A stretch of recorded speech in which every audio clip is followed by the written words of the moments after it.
Kerusuhan antar warga kembali pecah di kota Ambon, Maluku Minggu sore. Akibatnya sejumlah kendaraan roda 2 dan 4 dibakar. Di kota Ambon, Maluku, awalnya bentrok ini dipicu oleh tewasnya seorang tukang ojek. Ya, dua kelompok warga saling serang, massa bahkan membakar mobil dan juga sepeda motor.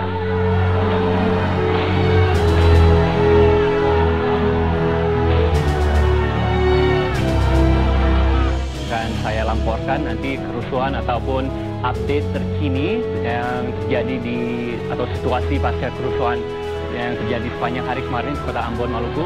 Massa kemudian marah dan terlibat bentrokan dengan warga lainnya di kawasan ini. Warga saling serang dan lempar batu. Rekaman seorang tukang ojek. Massa kemudian marah dan terlibat bentrokan dengan warga lainnya di kawasan ini. Warga saling serang dan lempar batu.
Jadikan tersangka mas saya, Pak.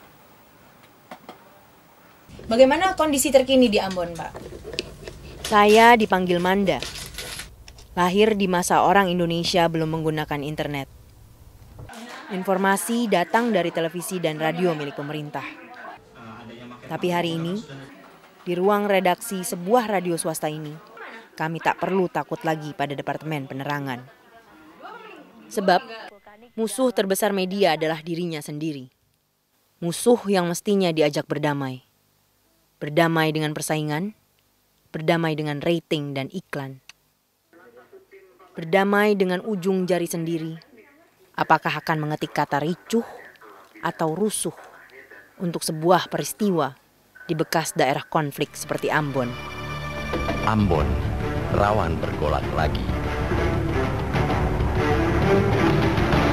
Ambon rusuh lagi. 5 orang tewas, sejumlah kendaraan dibakar massa, dan kaca-kaca gedung hancur berantakan. Perang antar kelompok yang meletus pada minggu itu menyisakan trauma yang menakutkan. Menakutkan karena dari ujung Halmahera sampai Tanggara jauh, katorang semua basudara.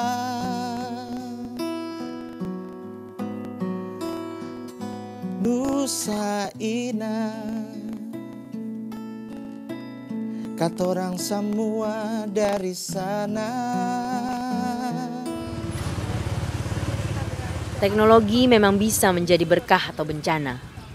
Tapi saya mendengar seorang bujang bernama Almas memilihnya sebagai berkah.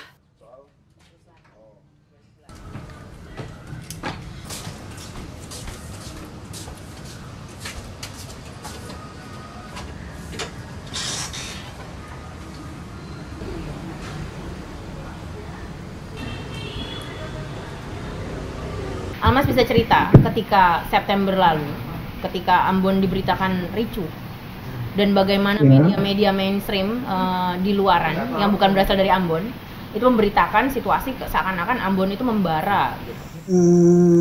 Pada 11 September kemarin, jujur ya waktu itu sempat kaget juga harus ada kerusuhan lagi. Tapi pada saat itu saya belum pengen menyebarkan ke sosial media. Saya masih memperhatikan saja, karena saya waktu itu hanya dalam pikiran saya terjadi dilema. Karena apakah saya harus nge-tweet, saya takutnya jangan sampai saya nge-tweet atau menyebarkan di sosial media malah akan menambah ricu konflik ini yang kita belum tahu akar masalahnya apa. Tetapi makin lama akhirnya saya putuskan untuk waktu itu juga saya baca di Twitter banyak banget berita yang tidak benar tentang Ambon. Waktu itu semacam diisukan udah ada masjid yang terbakar atau gereja yang terbakar atau sudah ada terjadi korban pembunuhan beberapa orang kayak gitu. Sedangkan setahu saya waktu itu di lokasi kejadian belum ada apa-apa. Jadi akhirnya ya udah saya ambil keputusan untuk nge-tweet, tapi diusahakan untuk mencoba tidak untuk membakar warga masyarakat. Lalu melihat pemberitaan di media-media mainstream sejauh itu saat Ambon dikatakan panas atau membara.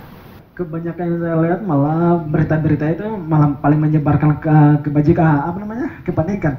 Di televisi itu lagi menayangkan tentang tentang kerusuhan sore siang minggu itu kan.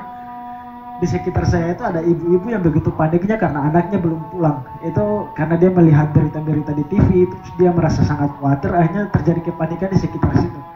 Saat itu pun kita pun sempat marah, kenapa sih media televisi harus mengulang-ulang gambar yang seharusnya malam itu Ambon sudah lumayan tenang, udah nggak ada lagi tembak-tembakan ataupun suara apapun.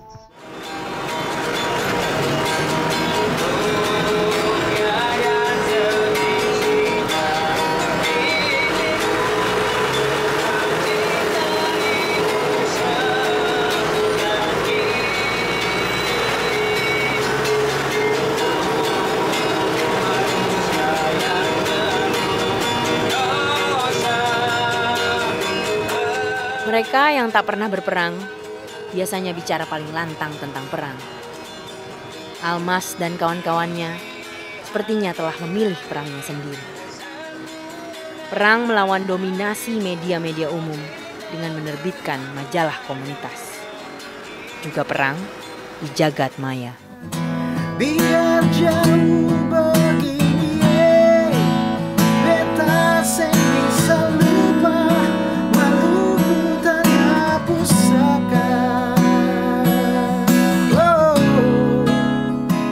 Orang mengenal Glenn Fredly sebagai penyanyi asal Maluku. Belakangan, dia aktif menyerukan perdamaian dan keadilan pembangunan di Indonesia Timur.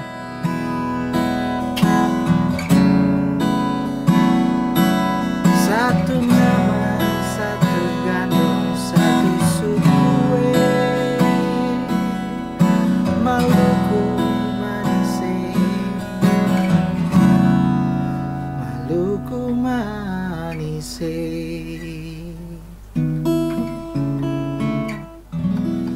Saya pantau mereka gitu, dan saya coba membayangkan usaha teman-teman di sana gitu. Yang saya bayangkan adalah pasti mereka turun langsung, memantau langsung, melihat langsung, bahkan saling berkonsolidasi gitu, langsung di kalangan masyarakat gitu. Apalagi di saat media mencoba memberitakannya dengan cara yang mereka masih berpikir bahwa hari ini semua orang bisa memantau gitu.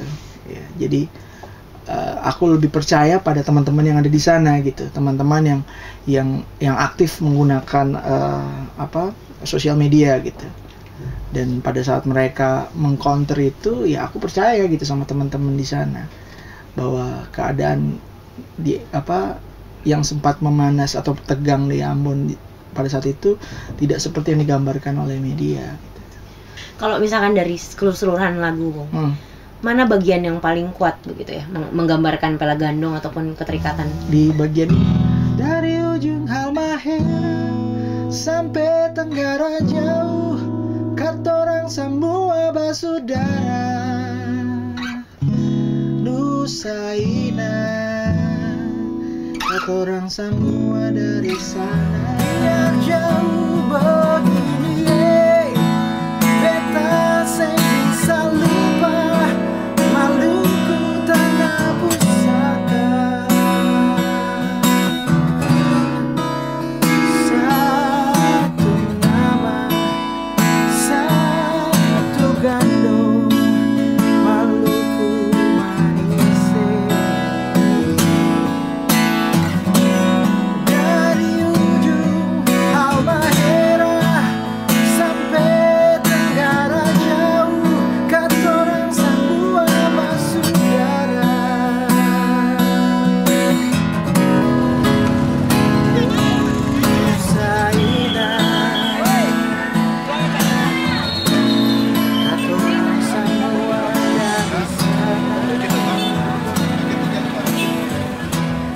Sejak pelaut-pelaut dinasti Tang menginjakkan kaki di tanah ini, awal abad ke-7, Kepulauan Maluku dan Ambon merayakan keberagaman.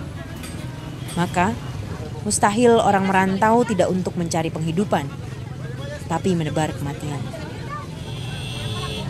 Perjalanan menemui Almas dan kawan-kawannya di Ambon adalah awal dari perjalanan raga dan batin saya berbagai pelosok di tanah air. Menjadi saksi bagaimana orang-orang biasa melakukan hal-hal yang luar biasa.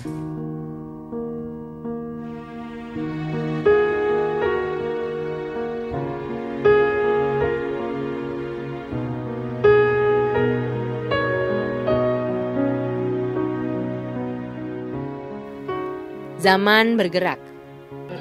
Orang tak lagi menunggu kebaikan hati orang lain untuk memberi ruang bagi mereka. Warga kini aktif menciptakan ruang sendiri untuk pemberdayaan, bahkan perlawanan.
Itu satu kampung semuanya berapa jumlahnya warganya, terus berapa yang pakai internet? Warga satu RT itu ada 141 orang, terdiri dari 41 kepala keluarga. Kalau yang sudah mengakses kurang lebihnya ya sudah 90%. Hampir jadi 100%. Ya, hampir semua. Wow. Awal mulanya baru sedikit, kemudian bertambah ya, dari sedikit demi sedikit menjadi ya 24 rumah, hampir semua dari 28 rumah. Dari 24 udah pakai ya, semua ya. gitu. Termasuk plus di